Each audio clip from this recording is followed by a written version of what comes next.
Jangan lupa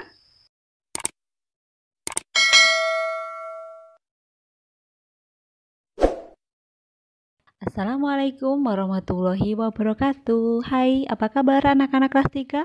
Semoga selalu sehat dan semangat belajar dari rumah. Untuk hari ini, kita akan belajar tema 1, pertumbuhan dan perkembangan makhluk hidup, subtema 3, pertumbuhan dan perkembangan hewan, pembelajaran 4.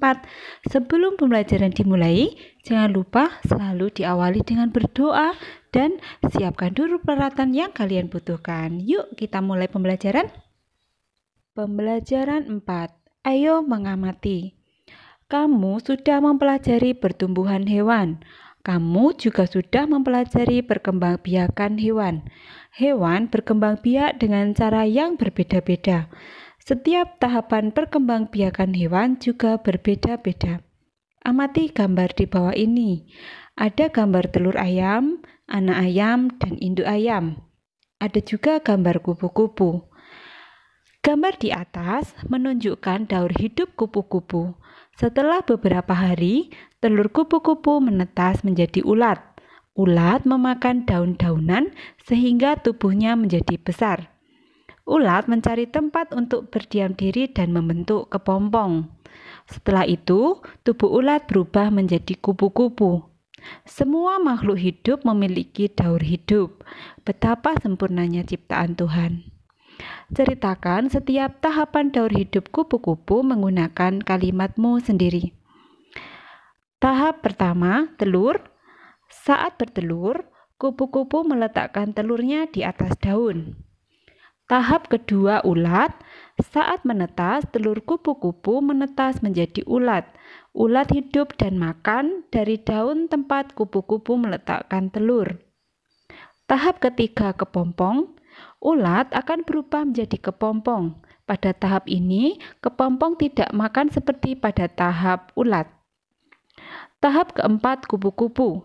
Kepompong yang bertapa dengan menggantung kemudian berubah menjadi kupu-kupu yang cantik. 4 tahapan yang terjadi pada kupu-kupu disebut metamorfosis atau daur hidup. Metamorfosis atau daur hidup adalah perubahan yang terjadi pada makhluk hidup yang melibatkan perubahan penampilan fisik dari telur hingga dewasa. Metamorfosis ada 2, yaitu metamorfosis sempurna dan metamorfosis tidak sempurna. Pada metamorfosis sempurna, hewan mengalami 4 kali fase, yaitu perubahan bentuk dari telur sampai dewasa, melalui tahap telur, kemudian larva atau ulat, pupa atau kepompong, dan imago hewan dewasa. Contoh hewan yang mengalami metamorfosis sempurna adalah katak, kupu-kupu, dan nyamuk. Kemudian metamorfosis tidak sempurna adalah perubahan bentuk hewan tapi tidak melalui tahap pupa atau kepompong, yaitu hanya melalui tahap telur, kemudian menjadi nimfa dan menjadi hewan dewasa. Nimfa adalah hewan kecil atau hewan muda. Hewan yang mengalami metamorfosis tidak sempurna diantaranya adalah jangkrik, kecoa, dan belalang. Ayo berlatih. Tuliskan 2 pertanyaan berdasarkan gambar kupu-kupu di samping. Pertanyaan pertama, apa warna dan motif kupu-kupu di samping? Pertanyaan kedua, bagaimana cara kupu-kupu di samping bergerak? Anak-anak dapat membuat pertanyaan yang lain sesuai dengan gambar. Ada banyak jenis kupu-kupu yang dapat kita temui di sekitar kita. Ukuran kupu-kupu ada yang besar dan ada yang kecil dengan bermacam-macam warna dan motif. Mari mencoba menirukan gerak sesuai tahapan daur hidup kupu-kupu. Ayo mencoba. Lakukan pemanasan terlebih dahulu. Ikuti gerakan sesuai gambar. Gerakan pertama, posisi tidur terlentang sambil mendekap kaki dan badan, seperti gerak telur. Gambar kedua, posisi badan merangkak seperti gerak ulat. Kemudian gambar ketiga, posisi berdiri, tangan mengepal dan disimpan di atas kepala. Salah satu kaki diangkat menyerupai gerak menggantung pada pohon atau menirukan gerak kepompong.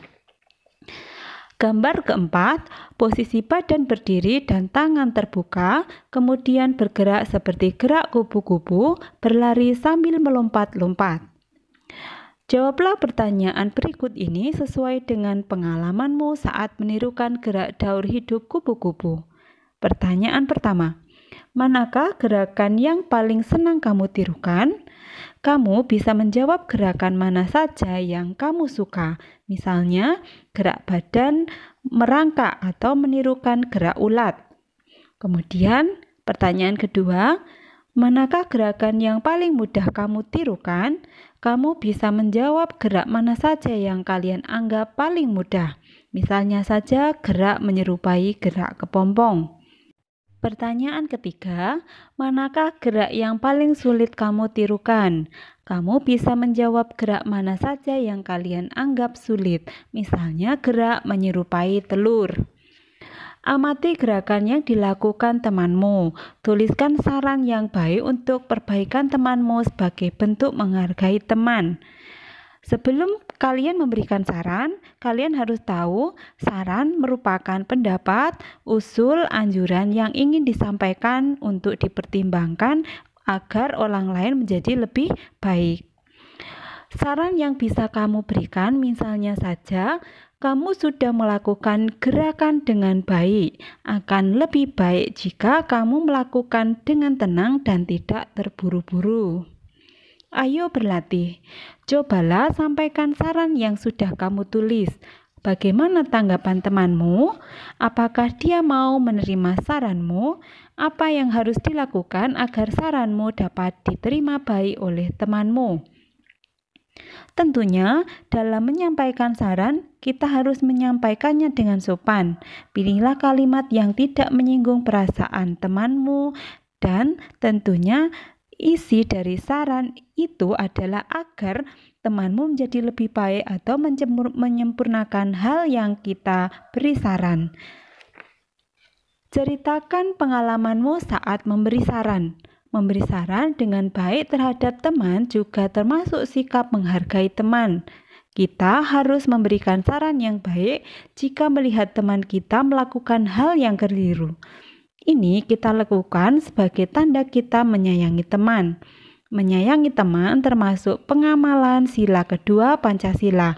Sila kedua Pancasila adalah kemanusiaan yang adil dan beradab. Kegiatan bersama orang tua.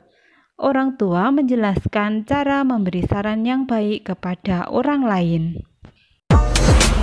Dulu pembelajaran kita kali ini. Sampai jumpa di video selanjutnya. Jangan lupa selalu patuhi protokol kesehatan. Wassalamualaikum warahmatullahi wabarakatuh.